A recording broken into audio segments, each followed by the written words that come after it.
how do I protect my studio from workers either leaving and going somewhere else, or leaving or starting their own thing, or taking my existing clients? Hi there, and welcome to another exciting episode of the Conscious Counsel podcast with your host, Cory Sterling. That's me. I am so excited that I have an opportunity to chat with you briefly today and share some really important information that, as always, is going to help you protect and grow your wellness business with both confidence and clarity. That's why I started a law firm to work with health and wellness entrepreneurs, because my professional and legal expertise is in a very specific area, and I want to share the relevant information and share some stories about what goes on in my practice so that you, the health and wellness entrepreneur, can learn from it, and that you do not have to make the same mistakes that others have made before you. This week, I'm talking about the importance of culture and how to actually protect your workers if you run a studio or have a business. This is one of the biggest issues that I see small business owners in the health and wellness space going through, specifically boutique fitness studio owners. They build an awesome business. They hire amazing teachers. They get a really great general manager. They work for them for years, and the clients fall in love with those teachers. And then one day, suddenly that teacher realizes, oh, should I still be working for this person, or can I go and create my own thing? Or they think, oh, look, there's a new shiny object. A brand new studio is opening. I can just go there and everything will be great or better there, and I really deserve more attention and more money. And then the legal questions come in of, how do we prevent that worker from going somewhere else? And today I want to talk about what some legal solutions are, what the legal process is, and ultimately what my recommendation is for you. If this sounds like you, or you have a studio or you have a business where you want to protect your clients from your staff, and you also want to have a tight-knit sense of community amongst your staff members. The reason why this topic matters, and understanding the legal implications of being able to monitor, control, administer, oversee where your staff work and how they work, is because if you have a studio, your teachers are the lifeblood of your studio. You're hopefully not teaching every class at the studio, and you have built a schedule, and you have awesome teachers who are providing classes. And whether or not the public or your clients like your studio are going to be based on the experiences that they have with your staff. And so it's a really important piece. And it's also a highly emotional piece, because a lot of the times as studio owners or business owners, we get attached to our studio, we get attached to some of the workers, and we think that everyone's going to stay with us forever, when in reality, it can be a little bit different. So what I want to talk first about is, what legal tools do we have available? So the question we're talking about is, how do I protect my studio from workers either leaving and going somewhere else, or leaving or starting their own thing, or taking my existing clients? The first legal idea to understand is that it is very difficult to restrict, to have a non-compete or have non-compete provisions apply for boutique fitness studios. And that's mostly because usually a boutique fitness studio will have independent contractors, 1099s, and not W-2 employees. And it is very difficult, if not nearly impossible, to have a non-compete with an independent contractor. The government doesn't like it. The government doesn't want it. And the reason why is because when you have employees, they're protected by state or provincial legislation. So there are laws at the state and the federal and the provincial level that protect employees, that say, okay, well, if they're going to be sick, these are the rules. And if they miss some time, these are the rules. And all of these rules that protect them.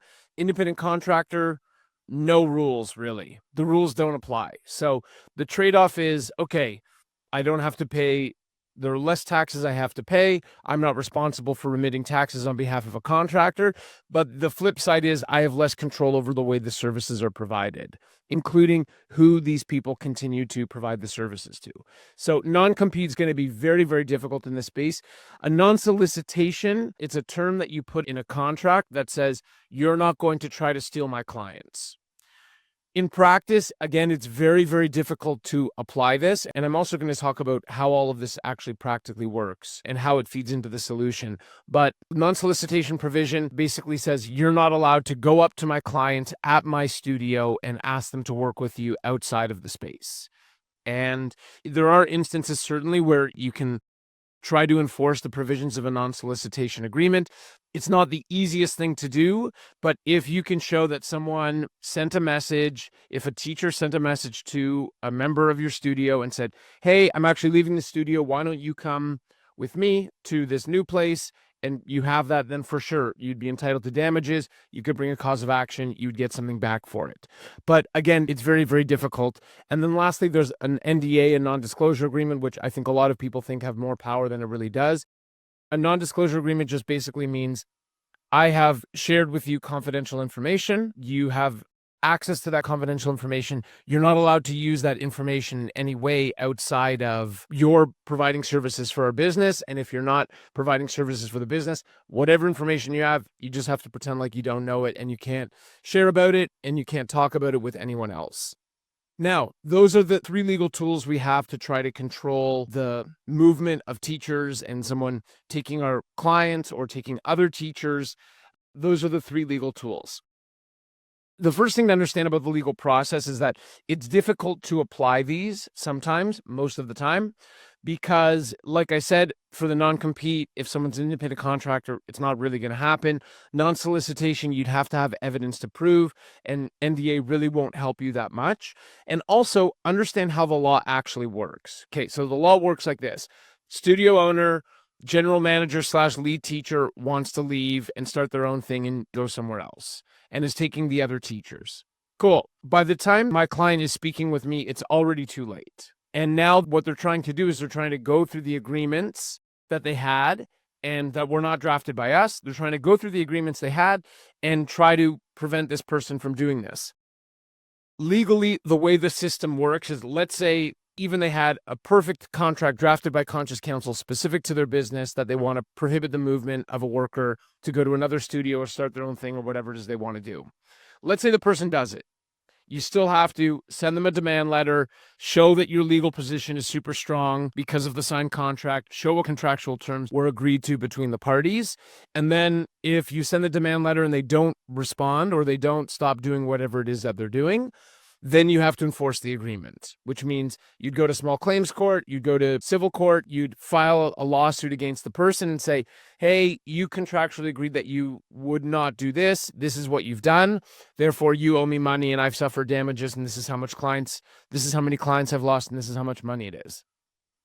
But if you're at that phase, in some ways you've already lost, because it's going to take a lot of time and money and energy to actually go and sue someone. And the whole game at Conscious Counsel of how we deal with law is have perfect legal agreements that show that you have the strongest legal position. And then you can just send a demand letter. And because your legal position is so strong, the chances of you actually going there are minimal, because you don't want to go to court. Trust me, you don't. It's not an exercise that anyone likes doing. It's very expensive. It's very time consuming. It drains your energy. You don't like it. You're not going to like it.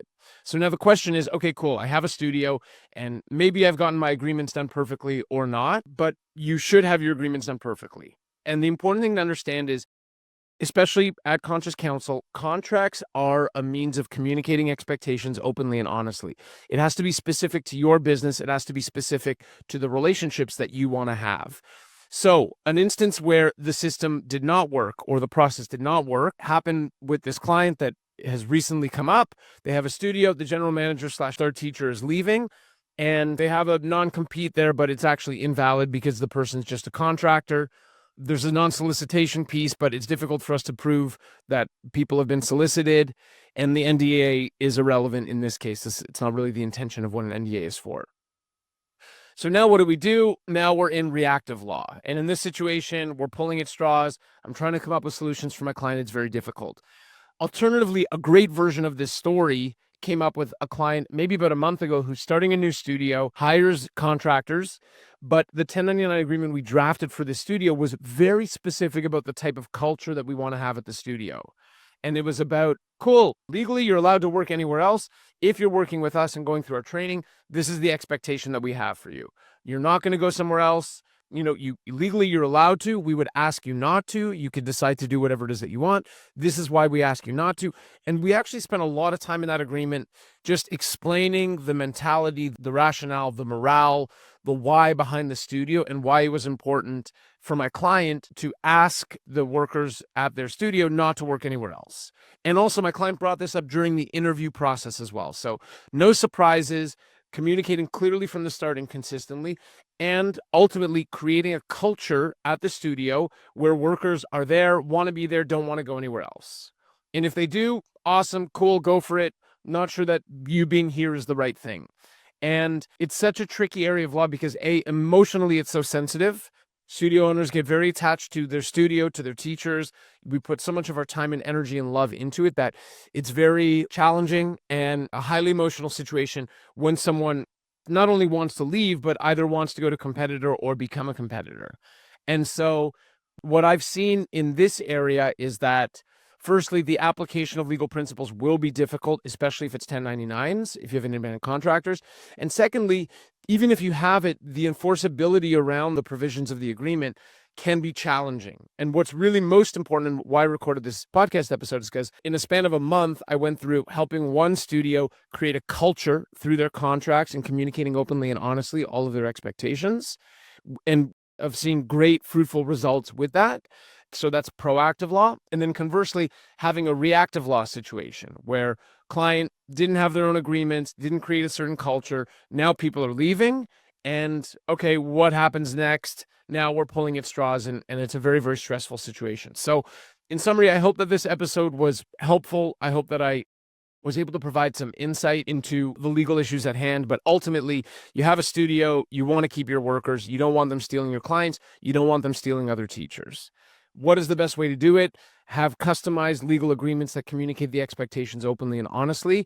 As long as everything is industry specific into the relationships that you want to have, you will be able to enforce and protect the provisions of those agreements. And if you have to, you can send someone a demand letter or even file a lawsuit if required. In the alternative, and also best legal practices are get customized agreements for your business that are industry specific to the type of culture and attitude and energy you want to have at your studio. Go with that, follow that, lean into that, and just create a culture from the start where you communicate consistently. You let people know what you're expecting of them by working at the studio. And in this case, it's something that totally helps. So I hope that you loved the episode. You can click subscribe or share this with anyone. If you know any studio owners or any entrepreneurs in the health and wellness space, just share the podcast episode with them and share the information, because I don't want to have that phone call where a studio owner is just calling me and saying, hey, my star instructor is leaving and taking everyone with them. And then having to go through all of that. Like yesterday, it's not a fun day for me to see my clients upset, and all I want is for everyone to win. So I hope that you enjoyed this. Whatever you do, make sure that you work with a lawyer who loves you, and have a wonderful day.